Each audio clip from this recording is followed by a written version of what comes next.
Hello friends, welcome to our channel Suguna kitchen. எனக்கு பார்க்க போகிறது மட்டன் கிளியர் சூப்.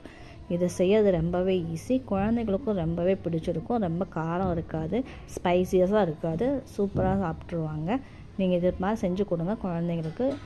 இது எப்படி செய்யுதுன்னு நான் சொல்கிறேன். 1 ஸ்பூன் மிளகு, 1 ஸ்பூன் சீரகம், கொஞ்சோண்டு கருவேப்பிலை, இஞ்சி, பூண்டு, கொஞ்சோண்டு சின்ன வெங்காயம், ஒரே ஒரு தக்காளி. ஆப்ஷனல் தான், தக்காளி வேணுன்னா போட்டுக்கலாம், இல்லைன்னா விட்டுடலாம். இது நல்லா பேஸ்ட்டு பண்ணி நம்ம தேவையான அளவு மட்டனில் தண்ணி ஊற்றி அதுக்கு இந்த பேஸ்ட்டையும் போட்டு மிக்ஸ் பண்ணி ஒரு 7 விசில் வச்சுருங்க. அந்த எசன்ஸ் ஃபுல்லாக இதில் இறங்கி, மட்டனோட எசன்ஸ் ஃபுல்லாக இதில் இறங்கிடும். இது சூப்பரான மட்டன் சூப் ரெடி ஆகிடுச்சு. பார்த்திங்களா, எதுவுமே பண்ண வேண்டாம். நீங்கள் மிளகாத்தூள், மல்லித்தூள் எல்லாம் போட்டு ஒவ்வொருத்தர் பண்ணுவாங்க, அந்த மாதிரிலாம் எதுவுமே பண்ண வேண்டாம். பட் இந்த மாதிரி செஞ்சு கொடுங்க, குழந்தைங்க விரும்பி சாப்பிடுவாங்க.